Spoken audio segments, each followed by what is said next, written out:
mergers. So we'll start by talking about the comparative statics within Cournot competition and the benefits from entry of new firms, and how Cournot competition can drive prices to cost, as well as more general lessons about how competition gradually drives prices to cost, including empirical studies of the effects of competition on prices. We'll then discuss mergers in product differentiated industries where products aren't all the same, and in particular the concept of so-called upward pricing pressure. Then we'll talk about how you can estimate the effects that a merger has on consumer welfare, as well as the legal and institutional foundations of merger policy in the United States and other countries, and other common approaches to merger analysis, as well as challenges going forward. And as usual, here we go. The most interesting parts will be sort of what's left out of the analysis so far, so very briefly talk about that.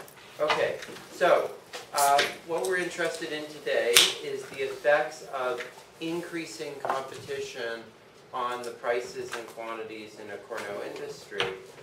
And this is basically a classic comparative static exercise. We're changing the structure of the industry and we're looking at what effects that has. Now, as usual, we're only going to get those effects right if what happens should.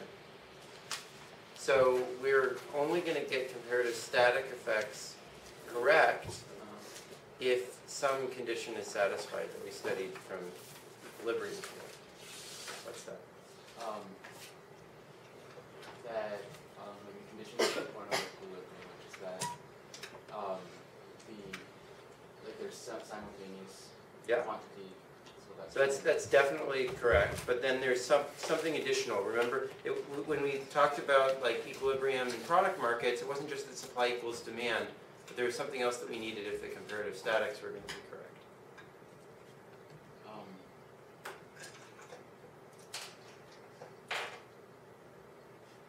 I'm not sure. Well, so we said, does anyone else remember what we need? Who didn't? Just look at the slide. No, okay. It's basically that we need stability of the equilibrium, not just that it is an equilibrium, right? That was the Samuelson's correspondence principle. And that's true here as well. So let's consider the simplest case when there's n identical firms with constant marginal cost. So what is going to be the marginal revenue of an individual firm? This just comes out of last class.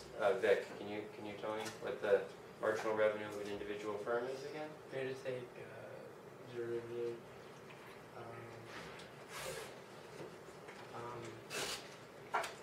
It's like price times quantity. Yeah. And then it's is that to usually making an effect on it, right? I mean, like, yeah, so it's just the classic marginal revenue equation that we've been using. yeah, So, price times quantity and then plus the derivative of the quantity. okay. It's P prime times quantity plus price, right? And so if we then sum this equation over the whole industry, we get that the total quantity, which is the sum of the individual quantities, plus the number of firms times price, is the sort of industry marginal revenue, right? And then marginal cost is constant. So when is this going to be stable? Well, it's going to depend on this thing intersecting the cost curve in the right direction, right? So just like in a normal monopoly, something's an optimum if the marginal revenue crosses from above to below the marginal cost. And in a, in a supply and demand equilibrium, if the demand crosses from above to below the supply, that's an equilibrium series. In the same way here, when this crosses from above to below the marginal cost, then that will be in equilibrium. Okay, so when this equation is decreasing in the quantity, then the thing will be stable, and that's the same as saying that, so this is Q times P prime plus P, that's just the monopolist marginal revenue, right? That's the basic marginal revenue equation. Q times P prime plus P. And then we have this additional n minus 1 times P prime added onto this, right? And so if this is less than 0, then we, everything is stable. So notice that P prime is always negative, so that always makes this more satisfied. So if we assume just that the marginal revenue is declining, that's enough to ensure that this thing is negative, and therefore that it crosses over. So we're just going to, for simplicity, assume we face a demand curve which has declining marginal revenue. And then we can do very simple comparative statics. In particular, we can ask what happens when the number of firms increases. And this allows us to determine the effects of competition. So the equilibrium, again, is given by quantity times P prime plus n times price is equal to n times cost, right? Now, n has to be an integer, obviously. There can only be an integer number of firms. But today we're just going to forget about that, just to make things simple, and we're going to take derivatives with respect to n. And we can do that using the implicit function theorem. Alex is not here. Does anyone else want to do that? How would we take the implicit derivative of quantity with respect to the number of firms in this equation?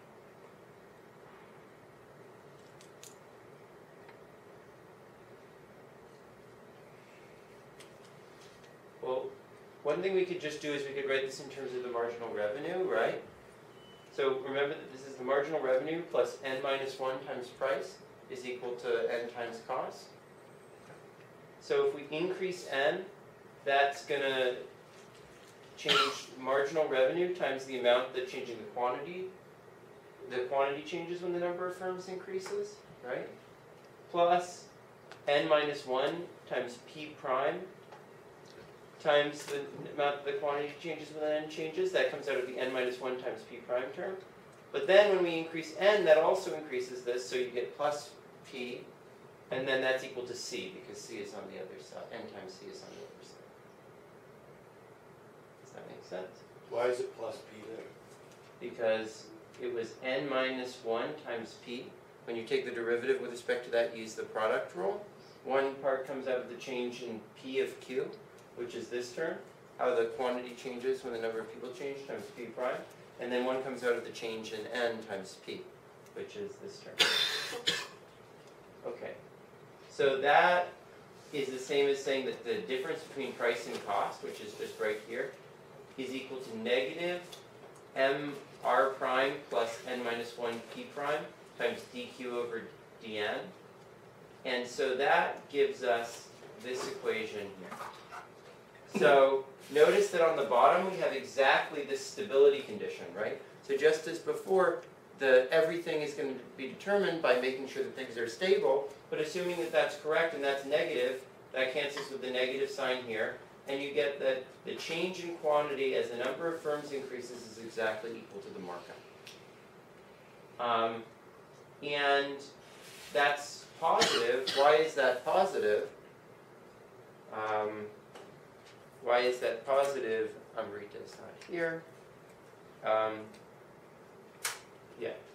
Just because, like, for example, you take the extreme, like a monopolist and want to limit its output so it can charge higher prices, and that, like, as the market power kind of erodes, that effect lessens. Yeah, so it's always going to be, this thing is always going to be positive, both because, you know, the price is always above the cost, otherwise the firms would be making losses, and because intuitively, as there's more competition, firms get a lot smaller part of the market, they have less incentive to charge such high prices. So entry here we can also think of as being just like the exogenous competition that we talked about before, right? Because some firm is now coming in and it's producing something, and that's competing with the other firms, and the other firms have to take that as given, right? And so entry and competition is going to increase quantity and lower price whenever price is above cost. And notice that this effect is going to become slower and slower the more firms there are. Because as there are more firms, price goes down towards cost. So the rate at which an increase in the number of firms decreases prices is going to diminish. Right? Okay. So as the number of firms grows large, this means that price is going to have to converge to cost. And according to this equation, it's more or less going to do that exponentially, right? It's sort of going to have this exponential die-off towards cost. And in particular, the change in price when the number of firms change is equal to P prime times the change in the number of the quantity sold with respect to the number of firms, which if we just divide the bottom through by P prime, gives us the following equation. The change in price when the number of firms increases is equal to negative of price minus cost times the pass-through rate over 1 plus n minus 1 times the pass-through rate. So if the pass-through rate is constant, there's just a constant exponential die-off of prices towards cost.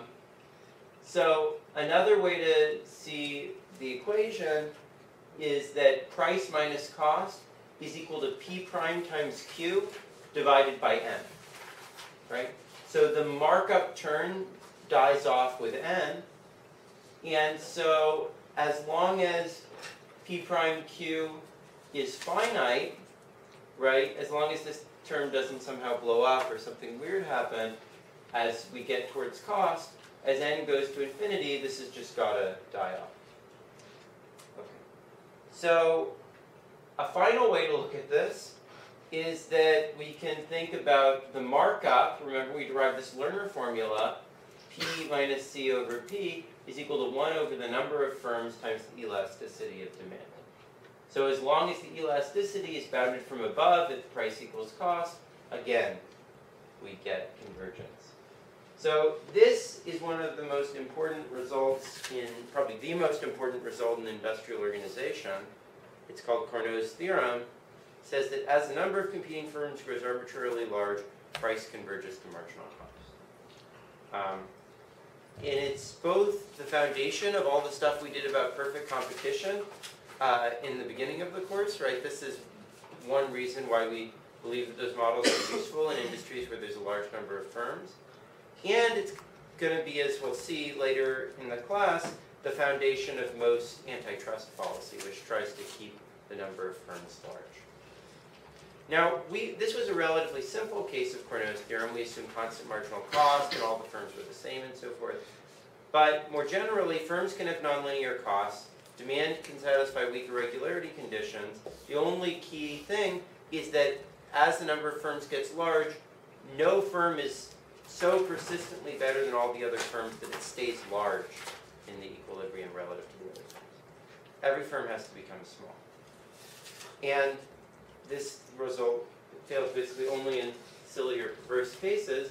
So in the Cournot model, competition always and gradually drives prices to cost. But this fundamental intuition is not just true in the Cournot model, it's really true in a much broader range of models, as I want to now try to show. So let's consider the heterogeneous cost Bertrand model that we talked about in the last class. So remember that in that model, firms had a distribution of constant marginal cost, CI, and they took as given the prices charged by the other firms in the industry. And this could represent either Bertrand competition, or as we discussed in last class, it's the same as an auction, basically, right? I'm trying to just undercut the next guy. So my optimal price is going to be, and you can prove this more formally than we're going to do here, but it's going to be exactly my expectation of the cost of the second lowest guy, given that I'm the first lowest guy. So if I win, what do I expect the next person to be bidding. So I'm trying to just beat him, right? Pretty intuitive. And this is exactly the right formula if we have perfectly inelastic demand. If there's elastic demand, that's going to give me a further reason to reduce my prices a bit because I can increase the demand by reducing them. But I'm going to basically ignore that. So let's just focus on the case where I'm just trying to beat the next guy. So in this case, what happens is Victor Leo? No. No turnout today. Does anyone want to explain what happens when the number of firms gets large in this type of a situation?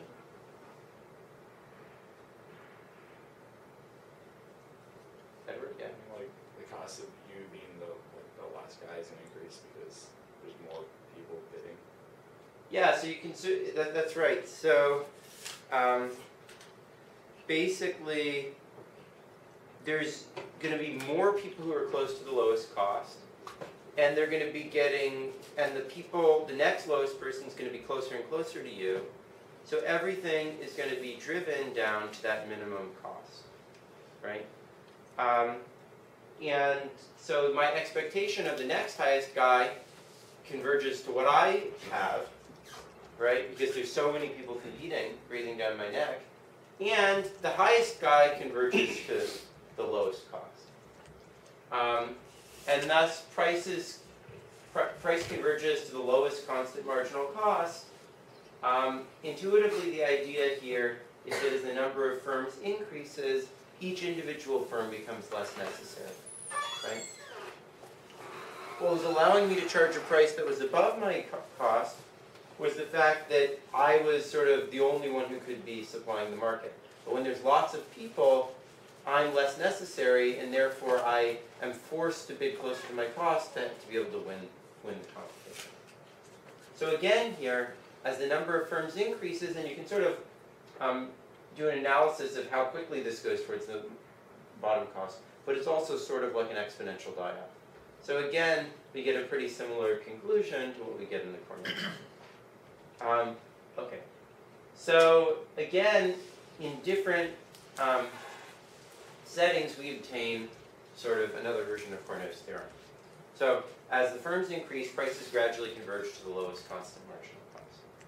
Now, if all costs were not constant marginal, then everyone would be selling different quantities, but the quantities that they were selling would become efficient as the number of firms increased as well.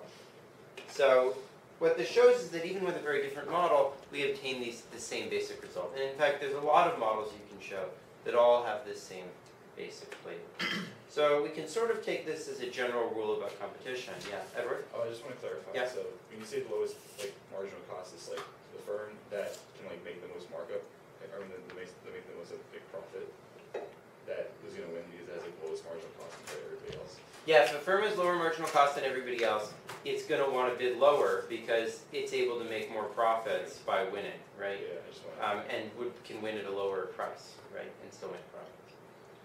So what this says is the general rule about competition that comes out of Kardos Theorem is eventually, but not immediately, competition drives prices to cost.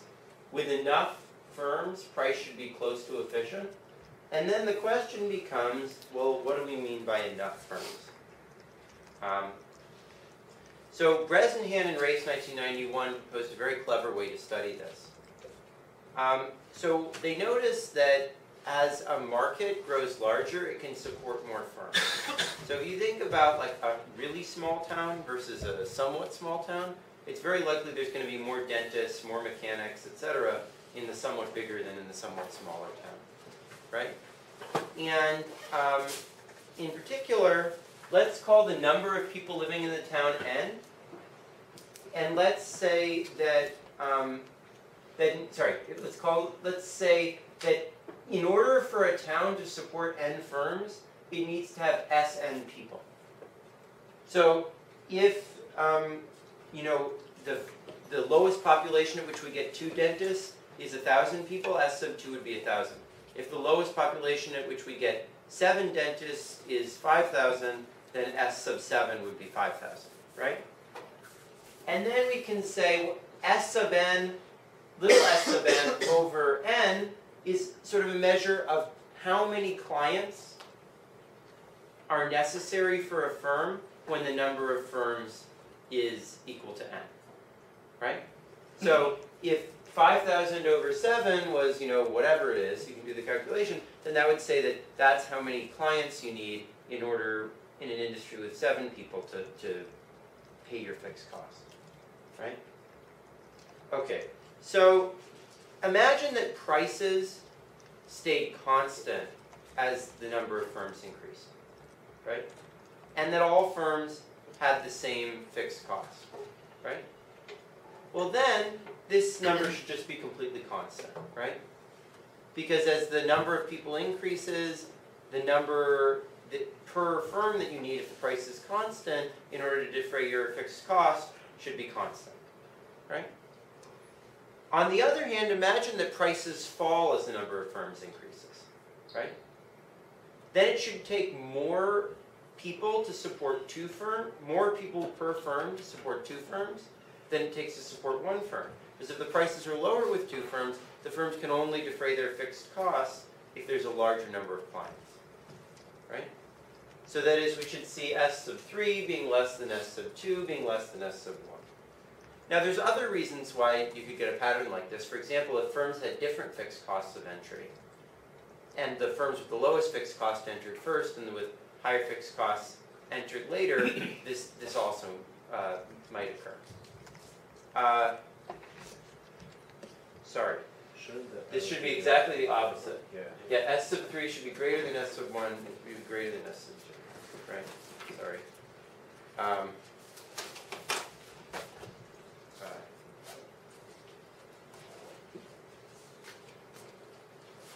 Okay, so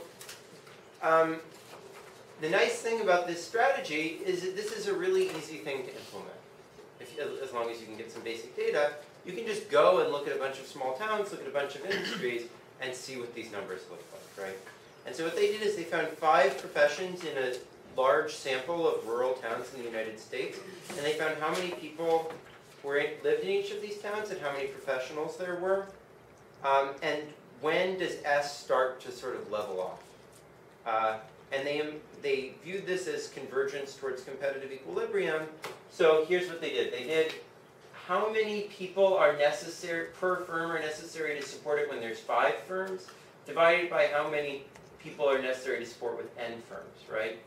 And that should be high if n is small, right? Because then S will be small, and then it should level out as we get towards perfect competition. And once it's fully leveled out, that should basically indicate that we're at a competitive environment, right?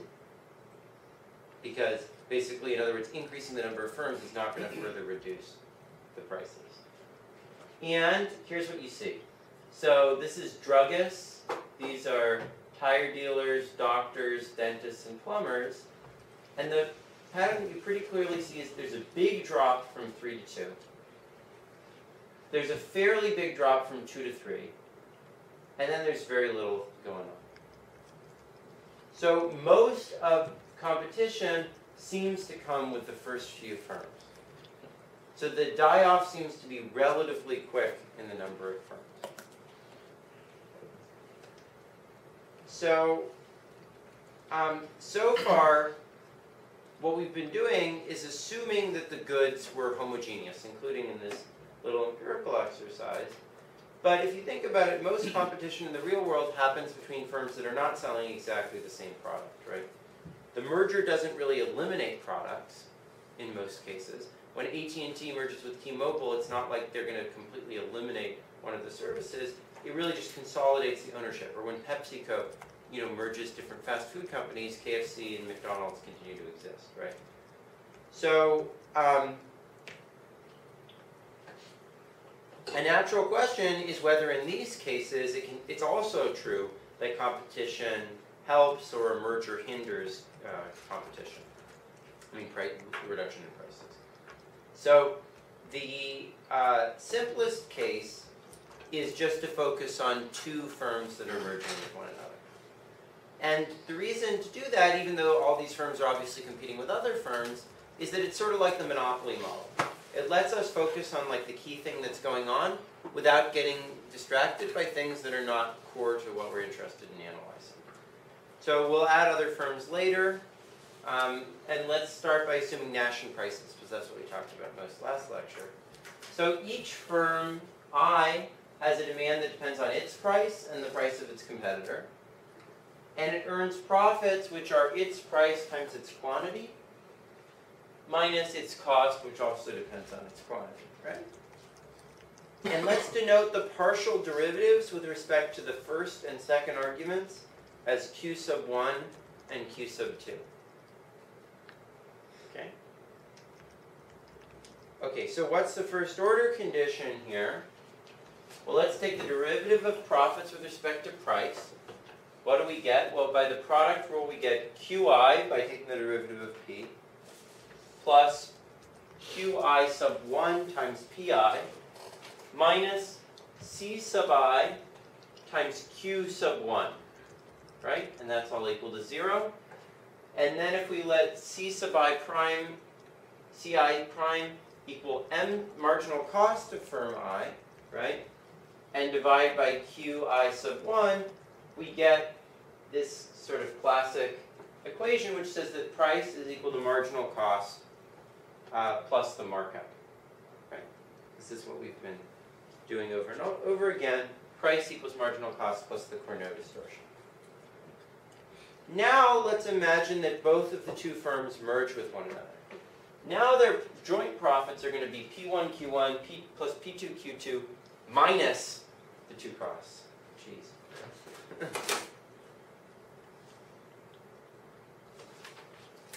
Okay, sorry about that. And then we take the derivative of that, and using the exact same reasoning, we get that the derivative with respect to price 1 is Q1 plus the markup on good 1 times Q1 sub 1 plus the markup on good 2 times Q2 sub 2. And that's equal to 0. Okay. So now let's divide through by Q1 sub 1, and we get price equals marginal cost plus the Cournot distortion that we talked about, plus this new term up here. And this is going to be the key thing we're interested in. This is the new incentive created by the merger between the firms. So the first two terms are exactly the same as before, and the third term, which is the effect of the merger, is what we want to focus on. Okay. So this quantity is going to be called the upward pricing pressure, or UPP, from good 2 to good 1.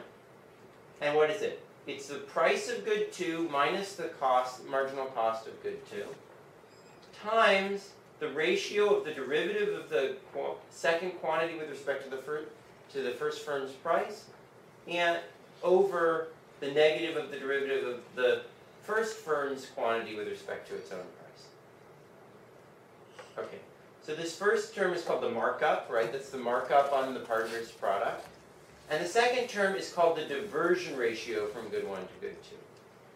So as long as the two goods are substitutes, as long as my increasing my price increases the quantity sold by my rival, this is going to be positive, and so this whole thing is going to be positive, right? Because this is negative and there's a negative sign there.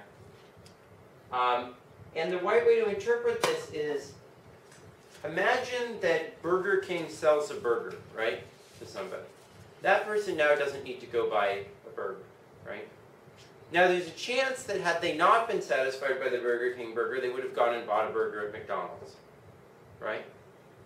That chance is the sort of harm that Burger King does to McDonald's by selling that burger, right? So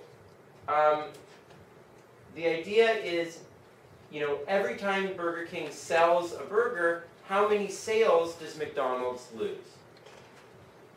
And why does this reflect this? Well, this says, if I increase my price, how many sales of my rival does that cause? divided by how many sales I lose, or conversely, if I sell another burger, what fraction of those sales are diverted from my rival, right? So, now if the two firms merge with one another, right, that's going to be a cost to the new merged entity. Every time, if Burger King and McDonald's are now one company, every time Burger King sells a burger, the company faces a cost, which is the unsold McDonald's burger. And how much of a cost is that to the firm? Well, they lose the profits that they would have earned on that, the marginal profits, which are exactly their markup, right? So the marginal opportunity cost to Burger King of selling a burger that comes about as a result of the merger is the markup that they earned on the McDonald's burger times the diversion ratio between the two products. Okay. And this is exactly what upward pricing pressure is. It measures the new opportunity cost created by the fact that the firms have merged. And like any other cost, it gets passed through to consumers, and that means that mergers, sort of all other things being equal, will lead firms to raise prices, which is sort of what we thought, right? We thought if we reduce the amount of competition, that firms will tend to increase prices. So this gives us a basic flavor of why mergers between differentiated products firms are anti-competitive, but there were a bunch of things that we talked about in the oligopoly lecture that we sort of left out here that I want to now introduce to them. So one thing is that other firms in the industry, there are other firms other than these two firms in the industry, and we may conjecture that either my merger partner or some of these other firms might change their prices when I change my prices, rather than them staying fixed. So adding this is relatively simple given what we've already done. So let's define a firm's residual demand as their demand function taking into account all the ways they expect the other firms to change their prices when they change theirs. So then we can just sort of like Qi sub I, the derivative of that firm's price with respect to its own that firm's quantity with respect to its own price, the ratio, be the total derivative of quantity with respect to price, which is the same as the partial derivative of quantity with respect to price, plus the sum over all the other firms of the effect of changing their price on quantity, times how much me changing my price changes their price. Right. And post-merger, though, when firms are choosing their prices, they're no longer going to think of the other firm that they merged with as potentially reacting, because now they have control over both of the firms, right? And so we now need to figure out what it means to hold fixed the price of my other partner while allowing all the other firms in the industry to adjust. So I'm going to skip the messy mathematical definition of exactly what that is, but the basic idea is we can think of what happens when one firm increases their price and they adjust the price of the other firm to make sure it stays fixed, and then what happens to all the other prices in the industry, and let's call that Qi sub I tilde and Qj sub I tilde. That's the derivative of I's quantity with respect to their own price, holding fixed the price of their merger partner, and allowing all the other firms to adjust as they conjecture. And this is the derivative of the merger partner's price with respect to their price, quantity with respect to their price, holding fixed their price and allowing all the other quantity prices to adjust. Okay, so then in those terms, the first order condition is exactly what we had before after the merger. It's just evaluated with these different derivatives that have these tildes over them. Okay. So what is the relevant equivalent of upward pricing pressure now? Well, there's going to be two differences between the pre-merger and the post-merger first order conditions. One is the UPP term that we saw from before. But the other one is that when I merge, now I used to expect my rival to change their price. Now I no longer do. So the elasticity of just my own demand changes as a result of that. It changes from epsilon, elasticity I to elasticity I tilde. Right? Okay, so the first term is just a generalization of what we had for UPP. The key difference is that the relevant diversion ratio now is no longer the one that says how many burgers does my rival sell if I sell an additional burger by decreasing my price and holding fixed all the other prices. Instead it says how many more burgers does my rival sell if I sell another burger by decreasing my price, holding their price fixed, but allowing all the other prices of the firms to adjust as I expect them to. Second, there's a change in the reaction that I expect from my partner. So imagine that beforehand we were sort of colluding, and I thought that if I reduced my price, my partner would reduce his price as well. That is going to make my demand more inelastic, right? Because it means if I reduce my price, he also reduces his price, and so I don't get that many sales. Now after we merge, when I reduce my price, he's actually going to hold his price fixed. That makes my demand more elastic, right? And so that is actually going to be a force that will lead us to reduce prices after the merger, right? Because my demand becomes more elastic as a result of that. And that's kind of intuitive. Imagine that before the merger we were perfectly colluding. Well, then the merger shouldn't make any difference, right? And so notice that if we have more sort of collusion, this diversion ratio gets bigger. Why?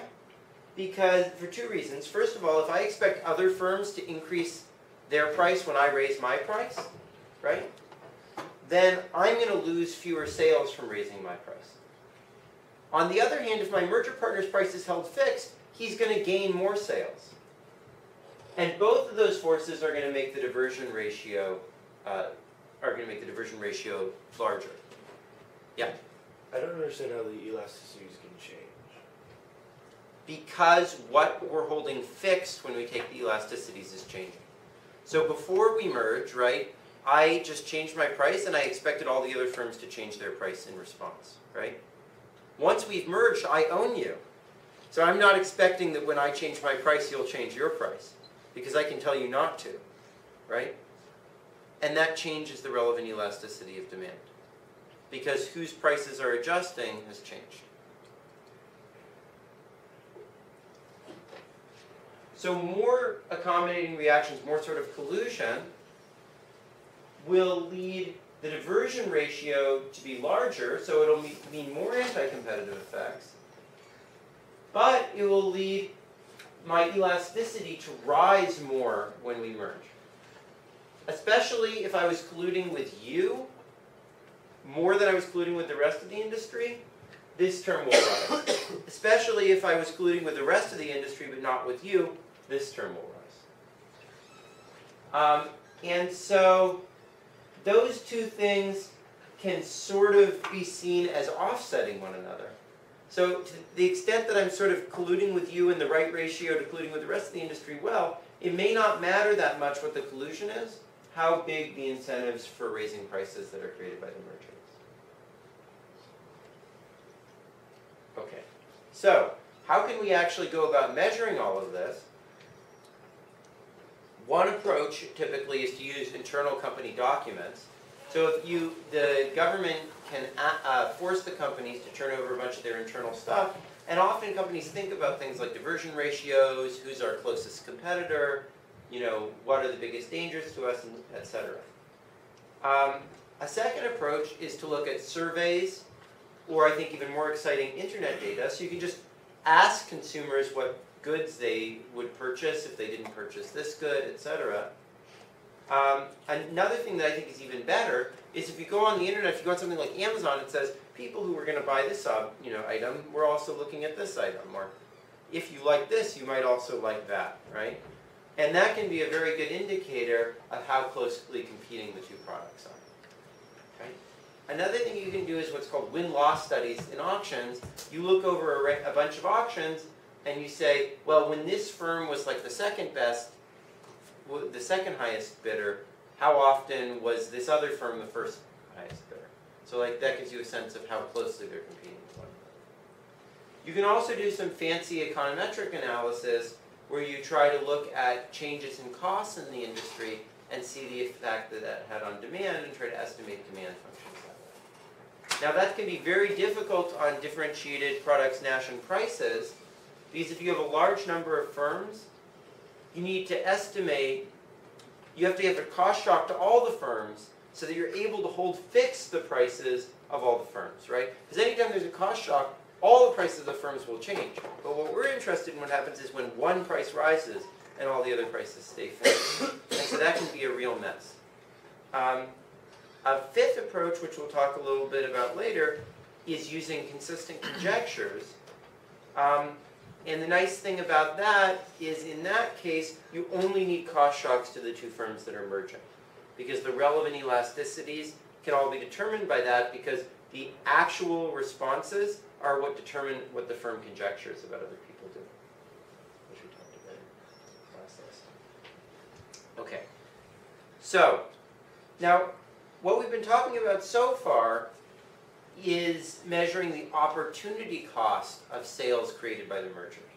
But often we're interested in the actual amount that we expect prices to rise by. But in fact, we know pretty well how to translate an increase in cost into an increase in price, right? So if only one firm were to raise its price, we would just multiply the increase in cost by the pass-through rate, right? We've done that ad nauseum at this point in this course, right? So this is basically correct, except there's two small complications. So the first is that the merger is not just going to push up the prices of one of the merging firms, it'll push up the prices of both of the two merging firms at the same time, right? And second, as one firm's prices rise, that might affect the optimal price for the other product by that firm, the newly merged firm, or the optimal prices for other firms in the industry. So there's strategic effects, right? All this can be covered by something called the pass-through matrix, which I'm not going to waste your time defining, but it's basically how increases in costs of each of the individual firms translate into increases in prices for all the firms in the industry. So then, if we make a vector out of this G thing that we had here, so like for each firm that merged, we calculate this and make a vector out of that. Then, if we multiply that by the pass-through rates, that'll tell us how much the firms change their prices. You don't need to follow the matrices, so don't worry about this. But the key point is that you can use the pass-through rates to convert here. And this is nice because we're going to use this, because this is the same thing, pass-through, that we use for analyzing so many other things, and that we developed, a bunch of intuitions about in relations to various characteristics of industries we could understand. And this also makes it easy to measure, because the same changes in costs that we use to think about the diversion ratios and so forth can be used, if we can see their effect on prices, to measure the pass-through rates. Okay. So, Ben? Yes. Ben, how, don't look. How do we change, once we know how much the prices change, how do we know how much that hurts consumers? So we have to take the room of, we have consumer welfare, so we have to see what under Yeah, and what's the rule that we've used a bunch of times about how much consumer surplus changes when prices change?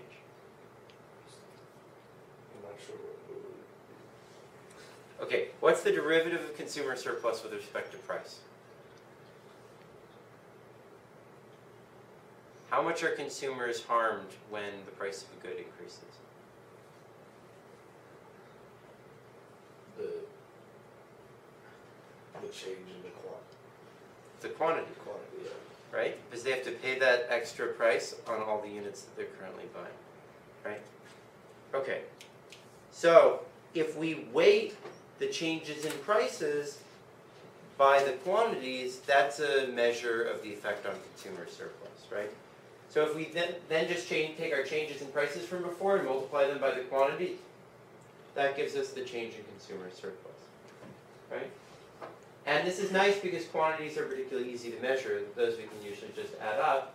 Basically, this is the same thing as a price index. I don't know if you guys learned this in intro, but the way that they compute the consumer price index is they look at how much of different goods are being bought. They create that sort of market basket of goods, and then they say the prices have changed by this much. Let's weight that by the quantities that are purchased.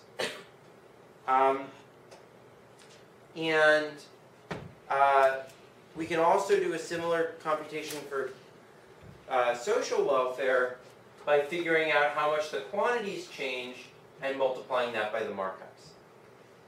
Right? Yeah. For consumer welfare, are we assuming that quantity does not change? No, we aren't assuming that quantity does not change, but remember, by the envelope theorem, that's not relevant to the effect on consumer welfare, right?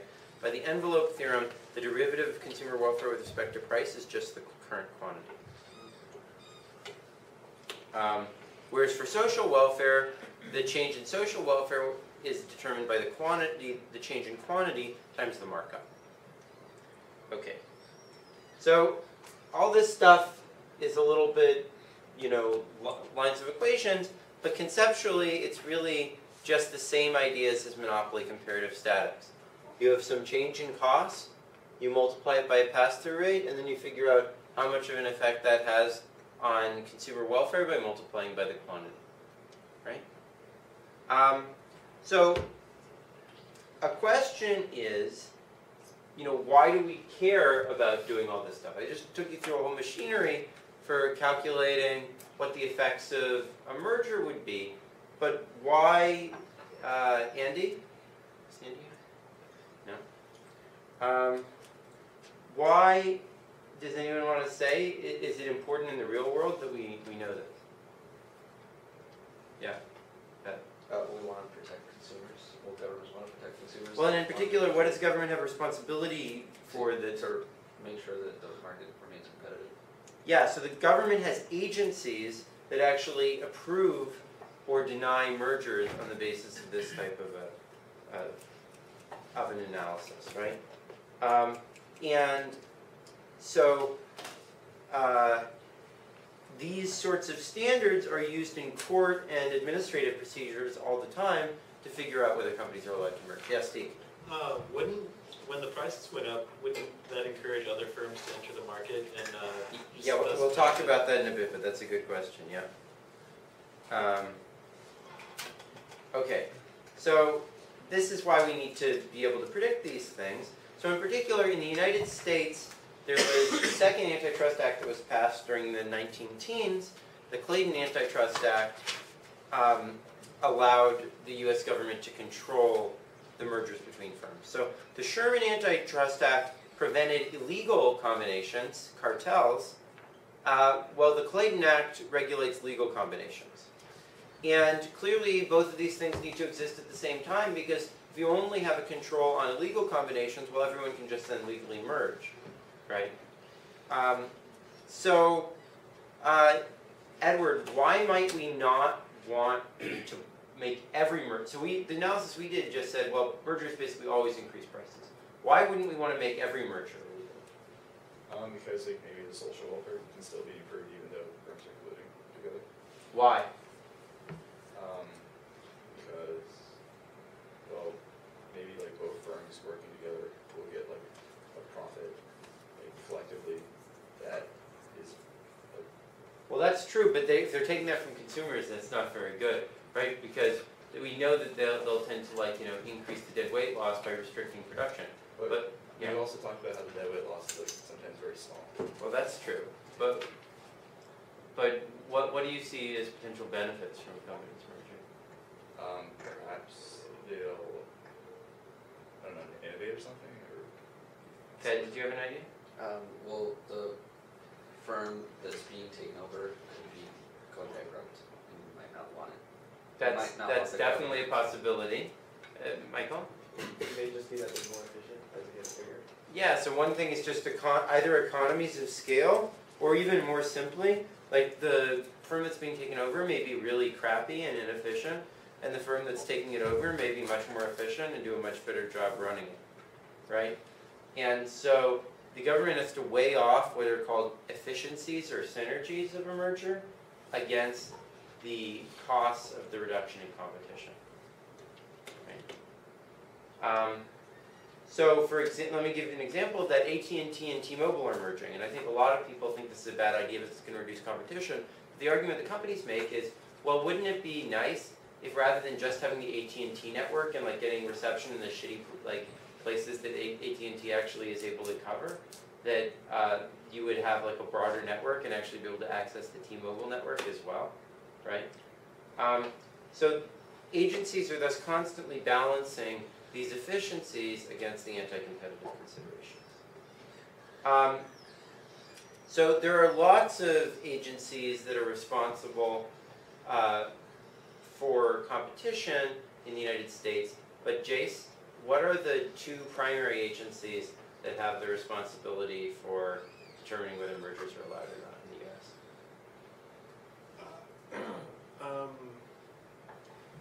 Well, the FTC. Yeah.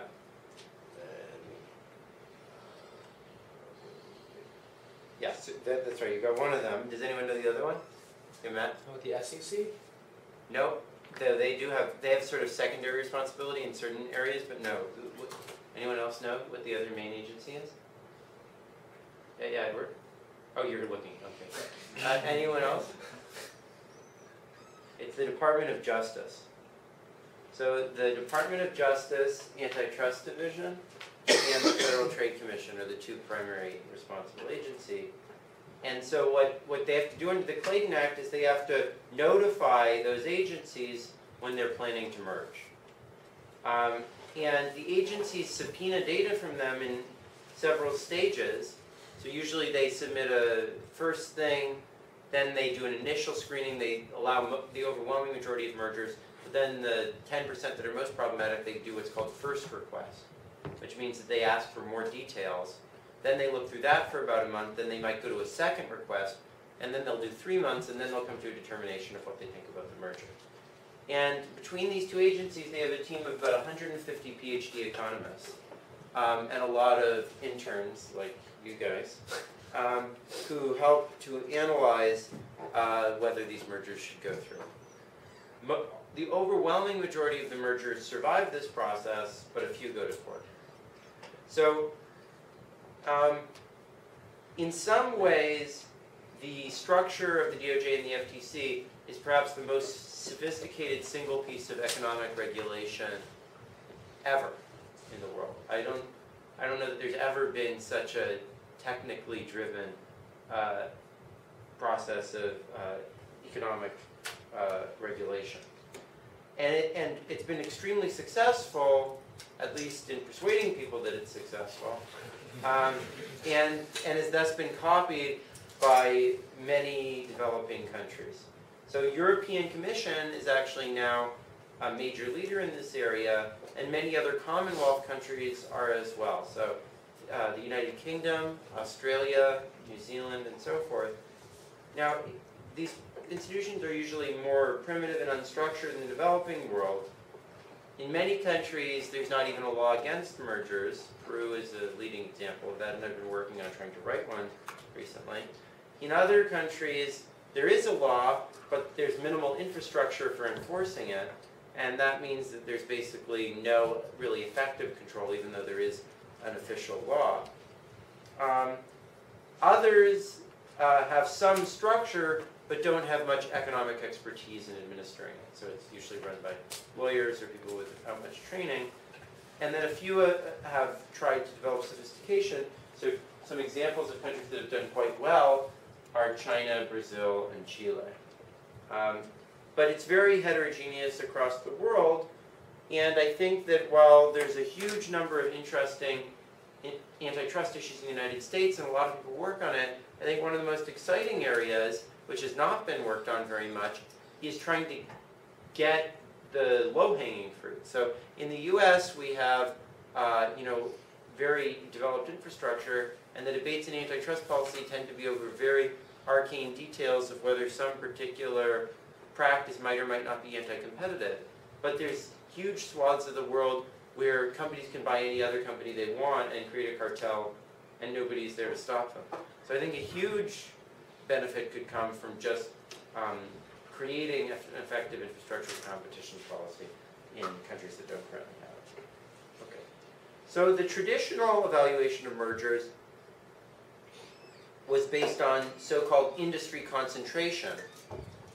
And the basic approach here is to treat an industry, a whole industry, as if the firms were all selling the exact same product. So you can apply something like the Cournot model. And David, how do the institutions try to do that? I'm really not sure, but You didn't read the horizontal merger guidelines, did you? not all of them I skimmed. I'm not sure. Do you remember any of their discussion of how they defined what the market was? Is this when they're like creating like this like hypothetical Yeah. murder Yeah, yeah. basically? Yeah. Okay. Yeah. So how do they define what a market? How do they define what a market for a product?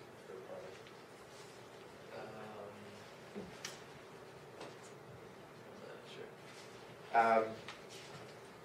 Well, so what they do is they try to figure out which products are identical to the product that we're considering, right?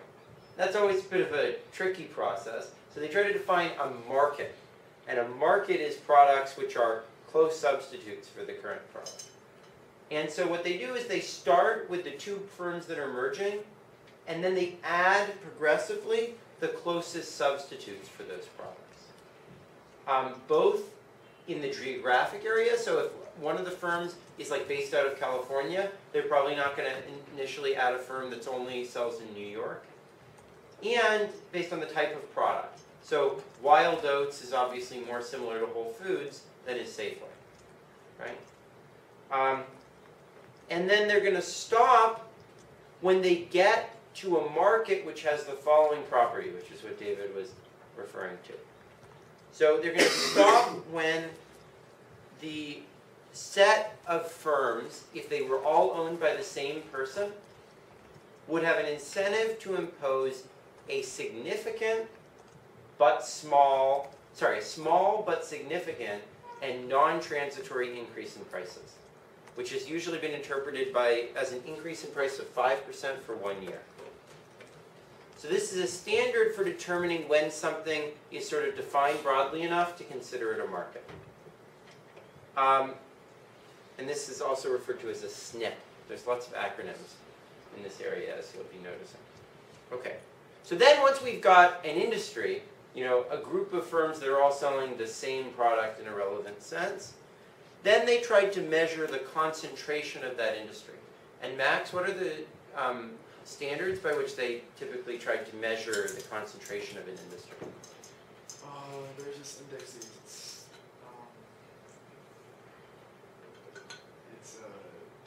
two German sounding names. Exactly. I think one of them begins with an H. Yeah, they both begin with an A. Okay. And but like maybe describe the index rather than just if you can come up with a name, that's great. But if you just want to describe it, do you remember how it works? Hirschman? Yes. Okay. I don't remember the exact mathematics of that. Yeah. Well, so it's called the Herfindahl-Hirschman index, and it's sort of the classic measure of industry concentration. So let's let sigma I be the share of the firm in the industry, market share. That's the number of units that it sells divided by the total number of units in the industry. Then the Herfindahl-Hirschman index is the sum of the squares of that multiplied by 10,000, not 1,000. Sorry, multiplied by 10,000. So we can interpret 1 over h as the approximate number of firms, right? So imagine that there were 2 firms and they both had 1/2 of the production, right? Then this would be exactly 1/2, right? If there were 3 firms and they each had 1/3 of the production, this would be 1/3. Now if there's different firms with different amounts, we can sort of do 1 over this as the approximate number of firms, and roughly when there are less than 3 to 5 firms, based on the analysis of Bresnahan and Race, we should be worried that there's going to be a substantial reduction of competition. Right? Stigler also related this concentration index to the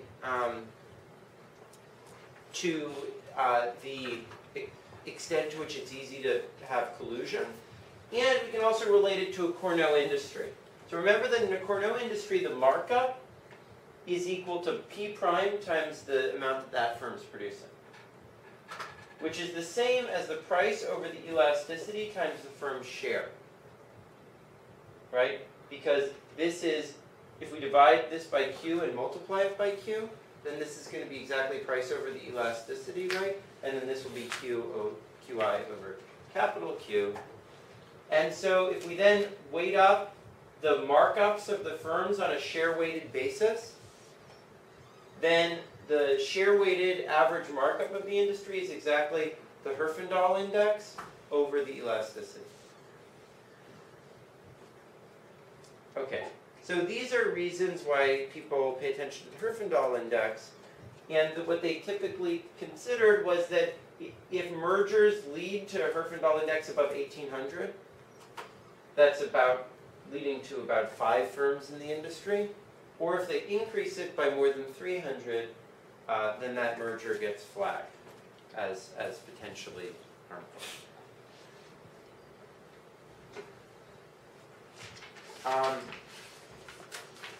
Okay, so this was the classic way that mergers were analyzed from about the early 1980s until about 2 or 3 years ago. Unfortunately, this approach, while it's got sort of an interesting basis in economics, has proved pretty cumbersome. And the reason is that market were outside of the industry. So a famous problem with this was that Whole Foods tried to merge with Wild Oats. And there was this debate about whether the market was premium organic grocery stores or all grocery stores. And the answer was that, well, none of those things are exactly the same. In fact, Whole Foods and Wild Oats aren't identical either. Whole Foods is quite a bit more luxury than Wild Oats are. They're not selling a homogeneous product. And they're certainly not homogeneous with all, supermarkets. And it was sort of a silly exercise saying whether, are they exactly the same as other supermarkets, or are they completely unrelated to other supermarkets, right? And furthermore, it's not completely clear that concentration is really what matters. I mean, we had some little justifications for it, but it's not totally clear. In fact, in a Cournot industry, the most beneficial mergers are the ones that increase the concentration by the most, because they involve a really efficient company taking over a really inefficient company, and that causes that company's share to rise dramatically, right? So the merger guidelines, which you guys were supposed to read, issued by the agencies, which serve as the basis for them determining whether a merger should be permitted and giving the companies a sense for whether their merger is likely to be allowed, has sort of moved away from this. These guidelines represent official policy. They're issued roughly every 10 years, starting in 1980, and the latest was in 2010. So I was involved with the one in the US, but also the ones in the UK and the EU. The 1992 guidelines were all based on Herfindahl-Hirschman index and market definition, but the new ones emphasize the logic that we were talking about in differentiated products industries. this stuff about upward pricing pressure, diversion ratios, and so forth. These were designed, yeah, Ben? This might be a dumb question. Yeah. Is this only allowed, they're only allowed to regulate publicly traded companies, or can they, or can private companies fall under? I'm pretty sure private companies fall under the purview of it, but I'm almost sure that private companies fall under the purview of it. But, yeah, I'm not completely sure. That's a good question, actually. I'm pretty sure it's private. So these were actually designed by Carl Shapiro and Joe Farrell, the new guidelines. They're two professors at Berkeley who were the heads of the antitrust economics groups at the FTC and the DOJ, and were the intellectual creators of the UPP in the first place. And progress on these guidelines continues to be ongoing, and new guidelines may continue to reflect more of the ideas above. So for example, the United Kingdom recently wrote a report on incorporating conjectural variations into the merger guidelines. Okay, so Sharada, what do you think are some of the most important considerations in thinking about a merger that we left out of the discussion above?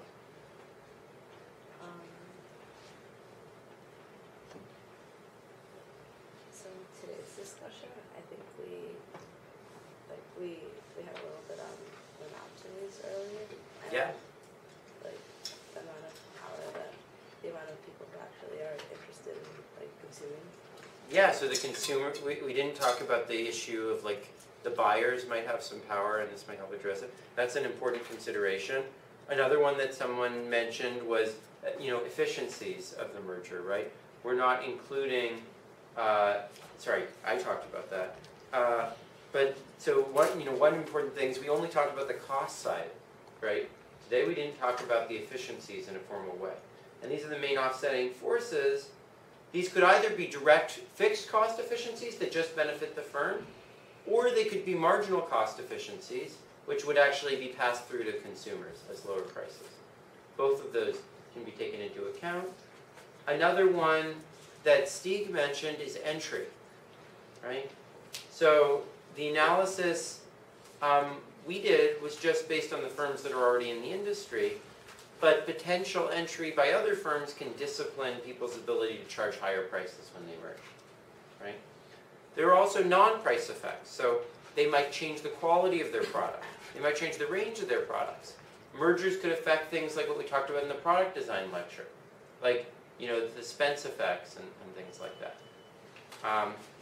And mergers may either make some of these worse, like maybe the Spence effect it would typically make worse, but it can also make other ones better. So for those who got to it on the last problem set, there's this sort of Rothschild-Stiglitz cream skimming effect, where different firms, say for adverse selection, when I raise my quantity, I might take away from you some of your least healthy patients that might be good for you. So a merger might actually make that better because I take into account the effect that I have on you or not. There can also be effects on innovation. So it may change firms' investment in research and development. And what Sharada said, which is that if there's a buyer who's extremely powerful, has a lot of monopsony power, then the firms merging might not necessarily be so bad because it helps them counter the power of the buyer. Yeah, Ben? Would this, for like, let's say the AT&T T-Mobile merger, I know like my AT&T plan lets me call everyone else from AT&T for free. So is that a non-price effect that like now I get more, I have more people? Yeah, that's a great point. So Like that would kind be of like a network yeah. type of a benefit. And in fact, so I have this paper that is about how do you like analyze that type of stuff, and it might be used for some of these analysis of the AT&T T-Mobile merger. Okay, so as usual, some of the most interesting. Oh yeah, Fed. I was going to say something about Yeah. this last slide. Yeah, yeah. What about tax revenue effects? So if you take over a company that's failing, you have to pay like the company that took You over. get their losses. Exactly. So you have to pay less taxes. Yeah, so that's actually a really interesting point. There's a huge debate over how that should be treated. Because on the one hand, it sort of is an efficiency, right? It's not like an anti-competitive effect, but on the other hand, it's money being taken from the government. So not clear that that's so great, right? So there's a big debate over that.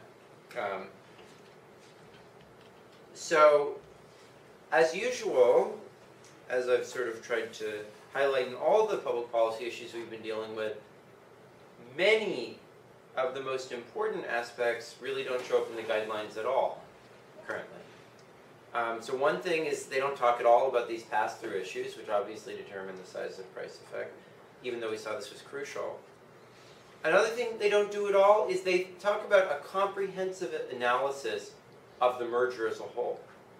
But they don't talk about the fact that usually what's done to rectify the mergers is not that you just prohibit the companies from merging, but you force them to do various things. Like you have to sell off certain parts of the company that compete heavily with each other, so that we don't reduce competition in that market. But if you're going to do that, you should do a specific analysis of the effect of that divestiture, and not an analysis of the whole merger. So I think the guidelines should explicitly incorporate, here are potential remedies that we could do to make the merger better, and here's the analysis we would do to analyze each of those potential remedies, rather than just the merger overall. Another thing that's not incorporated at all is the sort of stuff we talked about in intellectual property, that the deadweight loss may be small, that may not be the most important part. The most important part may be the effect that allowing or disallowing the mergers has on which firms have an incentive to get into the industry in the first place. And that's completely left out. The profits created by a merger are an incentive for firms to get into the industry, and I'm working with Jean Tirole right now on exactly that problem. Another issue is too big to fail. So banks might merge specifically because it makes the government afraid of letting them fail, and therefore allows them to get cheaper borrowing in the markets because the markets think they'll get bailed out. And in fact, there was a giant wave of mergers between banks, some of it encouraged by the government, after the financial crisis, because everyone realized that they wouldn't survive unless they were part of some big conglomerate that the government had to be scared would go bust, right? So this might help achieve bailouts, but perhaps not be in the public interest, right? Another thing that you'll be asked to explore in the problem set is political implications of mergers. So again, all these things I think are great possibilities for BA theses. I'm a few minutes early, so I can answer questions, or you guys can just have a great Thanksgiving. Hopefully I'll see you guys, or at least a good chunk of you guys, on Sunday for the screening. We'll have